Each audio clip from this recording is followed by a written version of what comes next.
नमस्कार। आज के इस खास विश्लेषण में बात होगी भारत के कॉम्प्रिहेंसिव नेशनल रेजिलियंस यानी व्यापक राष्ट्रीय लचीलेपन की।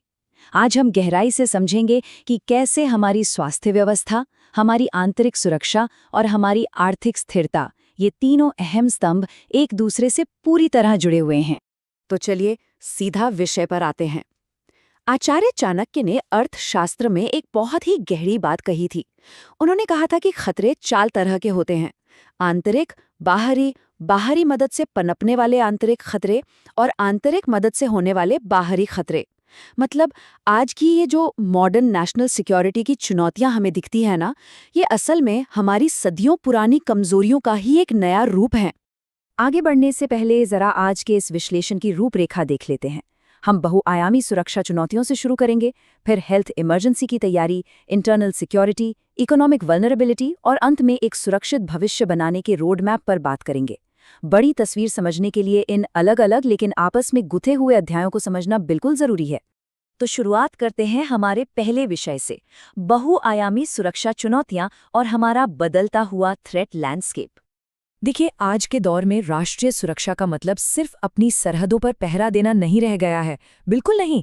आज के इस डिफेंस सिस्टम में माइक्रोस्कोपिक पैथोजेंस यानी छोटे छोटे कीटाणुओं से लेकर मैक्रो इकोनॉमिक सप्लाई चेन तक सब कुछ शामिल है। इतने विशाल भूगोल और विविधता वाले देश को सुरक्षित रखने के लिए एक बहुत ही डायनामिक और मल्टी डायमेंशनल अप्रोच की जरूरत होती है। सरहदों की बात तो हो गई, लेकिन एक और मोर्चा है जो अक्सर हमें दिखाई ही नहीं देता।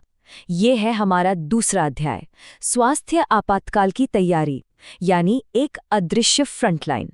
महामारी जैसे जो अदृश्य खतरे होते हैं ना, उनसे निपटने के लिए बहुत ही जबरदस्त रणनीतिक तैयारी चाहिए होती है।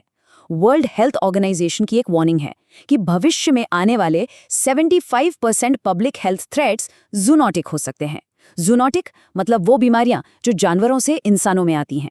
ये आंकड़ा वाकई चौंकाने वाला है और साफ बताता है कि हमें एक प्रोएक्टिव रिस्पॉन्स सिस्टम की कितनी सख्त जरूरत है। अब इस स्लाइड के बारे में जो सबसे दिलचस्प बात है वो ये है कि नीति आयोग ने भविष्य के किसी भी हेल्थ क्राइसिस को मैनेज करने के लिए एक 100 दिनों के रिस्पॉन्स प्लान का प्रस्ताव रखा है। इसका लॉजिक सीधा है, किसी भी आउटब्रेक के पहले 100 दिन सबसे क्रूशियल होते हैं। इसके 3 मेन स्टेप्स हैं। पहला, सर्विलेंस और अर्ली वार्निंग, दूसरा टेस्टिंग और डायग्नोस्टिक्स और तीसरा ट्रीटमेंट और मैनेजमेंट।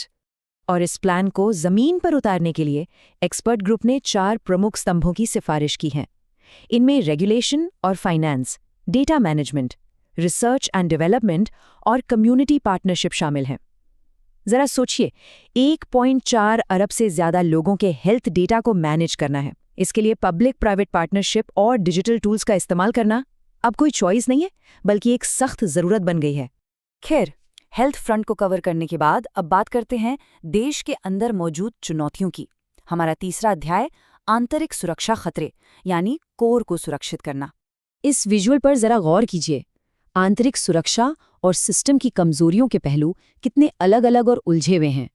घरेलू माहौल, इतिहास के कुछ पन्ने जैसे कि विभाजन का असर और हमारे पड़ोसी देश, ये सब मिलकर देश के अंदर शांति बनाए रखने के काम को काफी पेचीदा बना देते हैं। अगर हम इन मुख्य चुनौतियों को एक एक करके देखें तो स्थिति और साफ होती है, जैसे जम्मू कश्मीर में प्रॉक्सी वॉर और क्षेत्रीय अस्थिरता की स्थिति, या फिर वामपंथी उग्रवाद जो छत्तीसगढ़ जैसे राज्यों में सामाजिक आर्थिक असमानता की वजह से पनपता है। इसके अलावा साइबर खतरे हैं जो सीधे हमारे फाइनेंशियल सिस्टम को हिट करते हैं, और बॉर्डर मैनेजमेंट जहां घुसपैठ और स्मगलिंग जैसी दिक्कतें हैं। सच कहें तो कई बार यही सामाजिक आर्थिक कमियां और बॉर्डर की खामियां इन अस्थिरताओं का मूल कारण बन जाती हैं।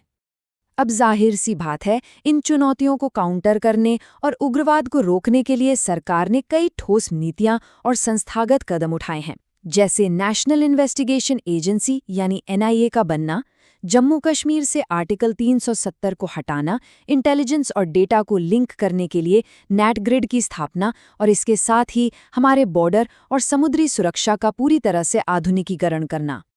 आंतरिक सुरक्षा से थोड़ा आगे बढ़ते हैं। हमारा चौथा भाग, आर्थिक भेद्यता और आपूर्ति यानी ग्लोबल रिपल इफेक्ट। यहाँ हम फिजिकल सिक्योरिटी से हटकर मैक्रो इकोनॉमिक्स और ग्लोबल सप्लाई चेन पर फोकस करेंगे। ये डेटा पॉइंट देखिए, ये बहुत कुछ कहता है। भारत अपनी जरूरत का करीब 85% कच्चा तेल आयात करता है। मतलब जब भी दुनिया में कहीं कोई जियोपॉलिटिकल टेंशन होती है तो ऊर्जा पर हमारी ये भारी निर्भरता इकोनॉमी में एक बहुत बड़ा रिस्क पैदा कर देती है, जिसका सीधा असर महंगाई पर होता है। और ये बात बहुत ही शानदार तरीके से हमारी मिडस्ट्रीम वल्नरेबिलिटी को दर्शाती है। मल्टी बिलियन डॉलर के फार्मास्यूटिकल सेक्टर में दवाइयां बनाने के लिए जो एक्टिव फार्मास्यूटिकल इंग्रेडिएंट्स यानी एपीआई चाहिए होते हैं ना, उसका 65 से 70% हिस्सा सिर्फ चीन से आता है। ये सप्लाई चेन की एक ऐसी क्रिटिकल कमजोरी है जिसे ठीक करना अब बहुत जरूरी हो गया है। इकोनॉमी को शॉक प्रूफ बनाने की दो बहुत अलग अलग अप्रोच हैं। एक है जस्ट इन टाइम मॉडल, जो पूरी तरह से सस्ते और तुरंत होने वाले इंपोर्ट पर टिका है, जिसमें कोई बफर नहीं होता। और दूसरा है जस्ट इन केस मॉडल, जो domestic buffer, diverse supply chain और स्ट्रेटेजिक रिजर्व बनाने पर जोर देता है। आज के इस अस्थिर वैश्विक माहौल में कमजोर और सस्ते सप्लाई चेन के बजाय इस मजबूत जस्ट इन केस मॉडल की तरफ शिफ्ट होना एक तरह से मजबूरी भी है और जरूरत भी। इन ग्लोबल सप्लाई चेन्स में जब भी कोई रुकावट आती है तो उसका पूरा मैक्रो इकोनॉमिक असर देखने को मिलता है। करेंसी गिरने लगती है, के शेप रिकवरी होती है और इंपोर्टेड इन्फ्लेशन बढ़ने से आम आदमी की परचेजिंग पावर कम हो जाती है। सबसे दुखद बात यह है कि इसका सबसे ज्यादा खामियाजा हमारे इनफॉर्मल सेक्टर और गिग वर्कर्स को उठाना पड़ता है, क्योंकि महंगाई सीधे उनकी रियल वेजेस को निगल जाती है। तो आखिर इन सब से बचने का रास्ता क्या है? यहीं से हम अपने आखिरी हिस्से की तरफ बढ़ते हैं, एक लचीले भविष्य का निर्माण करना, यानी स्वायत्तता और स्वतंत्रता। देश को आत्मनिर्भर बनाने और इन आपस में जुड़े हुए खतरों से निपटने के लिए कई मोर्चों पर काम हो रहा है, जैसे प्रोडक्शन लिंक्ड इंसेंटिव यानी पीएलआई स्कीम्स का दायरा बढ़ाना, 500 गीगावाट रिन्यूएबल एनर्जी का टारगेट हासिल करना, एडिबल ऑयल का इंपोर्ट कम करने के लिए खेती में डाइवर्सिफिकेशन लाना और कूटनीतिक स्तर पर चाइना +1 और फ्रेंच शोरिंग का फायदा उठाना। ये सारे कदम उसी कॉम्प्रहेंसिव रेजिलियंस का हिस्सा हैं जिसकी हमने शुरुआत में बात की थी। इस पूरे विश्लेषण को समेटते हुए एक सवाल के साथ इस चर्चा को खत्म करते हैं। सोचिए जरा, आने वाले दशक में नेशनल रेजिलियंस का असली टेस्ट किस मोर्चे पर होगा? क्या वो हेल्थ इमरजेंसी की तैयारी होगी, हमारी इंटरनल सिक्योरिटी होगी, या फिर हमारी आर्थिक आत्मनिर्भरता? ये एक ऐसा सवाल है जो निश्चित रूप से आगे सोचने पर मजबूर करता है।